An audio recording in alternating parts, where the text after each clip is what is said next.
สาดสัวเรื่องอีเสียสินสาดสัวเรื่องอีเสียสินสาดสัวเรื่องอีเสียสินสาดสัวสาดสัวเรื่องอีเสียสินสาดสัวเรื่องอีเสียสินน้ำอยู่แล้วให้อยู่เย็นเป็นสุขมีแต่ความสุขที่ดีเด้อว่าให้อันนั้นความเสน่ห์จะลอยหายไปเด้อมีแต่ความสุขความเจริญความเสน่ห์จะลอยหายไปเด้อมีแต่ความสุขความเจริญเพียงกันเราเพียงเนาะความเสน่ห์จังไรหายไปเพียงความเสน่ห์จังไรหายไปเพียงความเสน่ห์จังไรหายไปเพียงความเสน่ห์จะลอยหายไปเด้อมีแต่ความสุขความเจริญความเสน่ห์จะลอยหายไปเด้อมีแต่ความสุขความเจริญเขาเจ้าเล่นน้ำสงกรานต์กันเขาประกวดเขาก็มึนข้านจากไปพี่น้องขี้เกียจอยากจะไป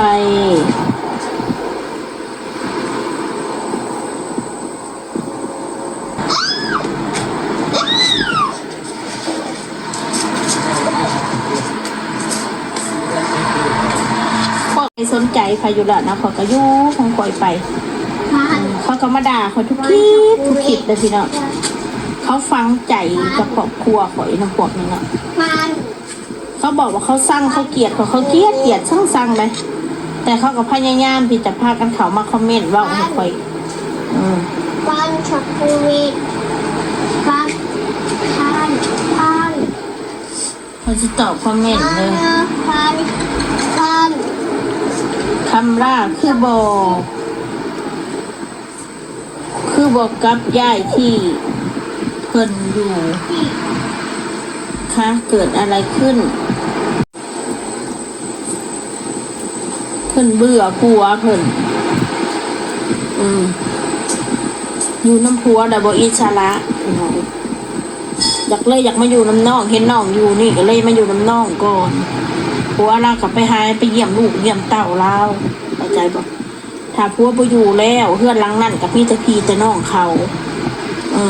เราก็บ่เป็นเมียแต่งเมียแปลงพี่น้องเลย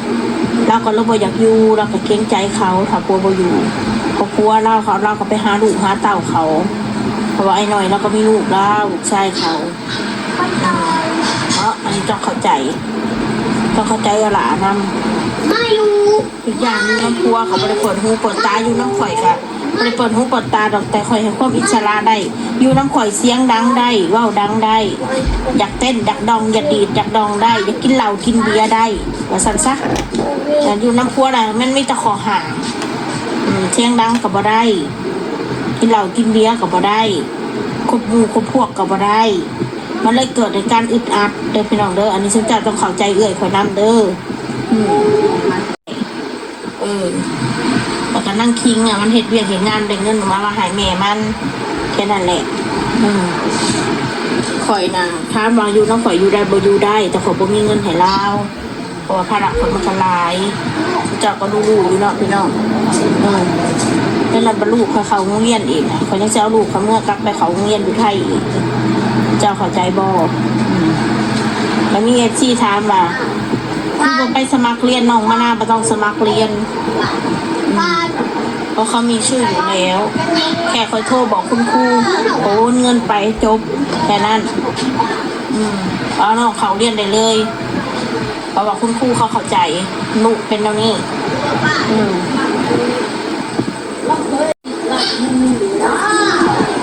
ได้จะเข้าแล้วคือความคิดเขาแล้วแต่เขาแล้วเขาจะคิดต่ำๆแบบนะ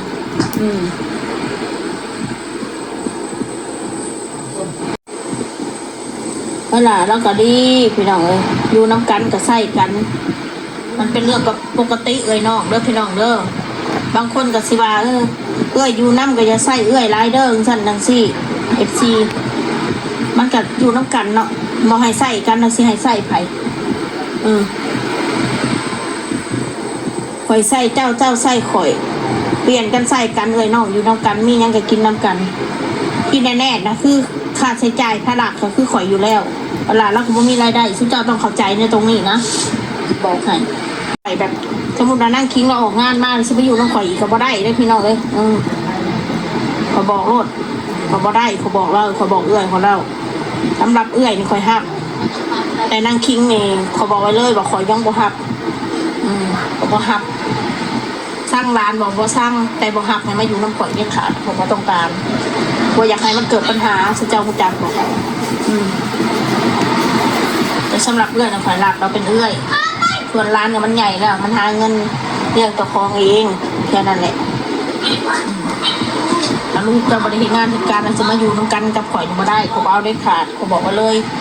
อันนี้เบ้าตามความเป็นจริงโลดบางอย่างมันเกิดปัญหาสุดเจ้าหูบอกลำพังคู่มือนี้เขาจะสไตล์เขาแห้งแล้วปัญหานั้นปัญหานี้เขาก็อยากอยู่สงบเสงี่ยมอยู่กับครอบครัวข่อยคือกันบ่มียังกระซ้างแต่ว่าครอบครัวข่อยเข้าใจกันกับพ่อพี่น้อง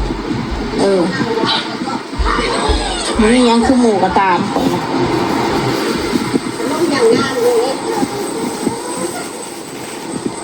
กินได้ใส่อยู่สร้างมันส่วนมันก็อดไปก่อน4-5 ปีเนี่ยอดไปก่อนชักชาเบิดหนีแค่นั้นแหละเบิดหนีมาได้กันสบายหรอกพี่น้องเรื่องเพื่อนเรื่องซาน1 ยิน 1 ดอนกับจังหวะกันทีหลังคอยเก็บหอมรอมริบไปแต่บ่มีหนี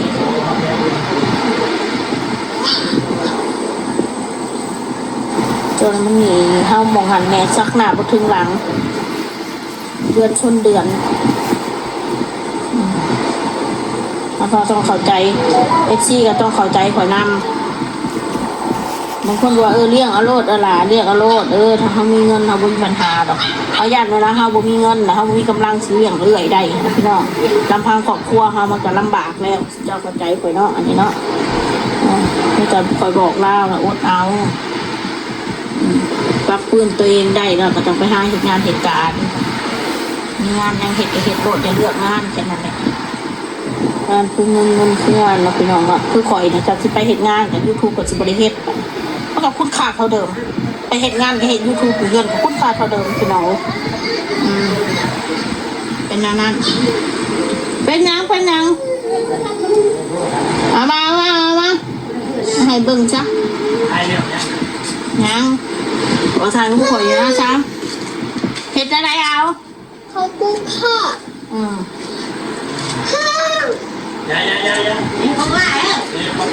ทำถ่าของปลาเด้อไปขอปลาไปขอปลานะอันโทรศัพท์นี่ก็คือกันไหนบอกว่าอันFCซื้อให้ปลาแล้วทำไมน้องมานาเล่น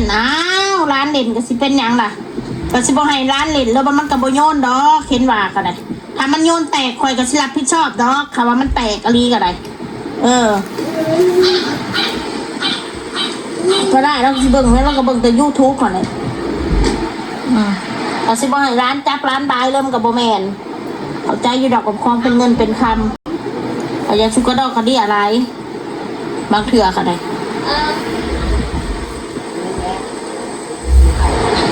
พี่น้องเอ้ยมียังหลายดอกว่าสำเร็จละมันเนี่ยก็บ่ได้ไปใส่ดอกอยู่นี่แหละเมื่อได้ก็บ่ไปใส่สงกรานต์บ่ไปใส่พี่น้องอยู่เมื่อวันนี่แหละกับพี่น้องบาวานแฟนรดน้ำแม่หมอนด้วยนะน้องมนเขาสิบอกไว้คล้องแบบนี้นะมันอยู่ที่ใจข่อยฉันเจ้าว่าต้องบอกข่อยดอกข่อยใหญ่ป้านี่หรอกข่อยหู้สิเหตุเวลาใดหรือสิเหตุตอนใดบ่จำเป็นต้องจากไปเหตุตอนนี้เหตุตอนได้ก็ได้เหตุให้แม่เนี่ยบ่แม่นว่าเฉพาะแต่สงกรานต์น่ะจังอยากเฮ็ดบ่แม่นสงกรานต์ก็เฮ็ดได้เฮ็ดให้แม่นะเฮ็ดเมื่อพร้อมเฮ็ดยังเฮ็ดให้แม่นะถ้าเฮ็ดตอนยังเฮ็ดตอนบ่พร้อมตอนบ่มีเงินหรือเฮ็ดตอนที่เฮาลำบากผมก็บ่อยากเฮ็ดเจ้าเข้าใจบ่เอ็นดูเขาเอ็นเราขาดเข้าใจเนาะคำนี่ค่ะเขาต้องเฮ็ดเมื่อเขาพร้อมเฮ็ดนั้นก็ตามใจถ้าเฮ็ดขาดๆเคินๆเขาก็บ่อยากเฮ็ดนิสัยคนน่ะเฮ็ดน้ำแม่นะเฮ็ดมือได้ก็ได้เฮ็ดคู่มือก็ได้เอาพุ่นเฮ็ดน้ำแม่กาดตีนแม่น่ะล้างเท้าแม่เอาน้ำมาล้างหัวล้างหนาคือพี่น้องมาแนะนำก่อนนะเพราะว่าเป็นเด็กน้อยเขาใหญ่ปั้นนี่เราคอยรู้พี่น้องซ้ำนี่แหละถึงมันจะเป็นประเภทนี้ก็ตามคนเฮาบ่เกี่ยวกับประเภทนี้หรือบ่ประเภทนี้ดอกแต่เฮ็ดตอนใดเฮ็ดให้แม่นะความสุขผู้ใดเฮ็ดกับผู้นั้นได้บุญบ่ต้องมาเว้าใส่กันผู้ใดเฮ็ดกับผู้นั้นได้บุญกุศลจากพ่อจากแม่ผู้ใดบ่เฮ็ดก็มันก็บาปแค่นั้นจบ ท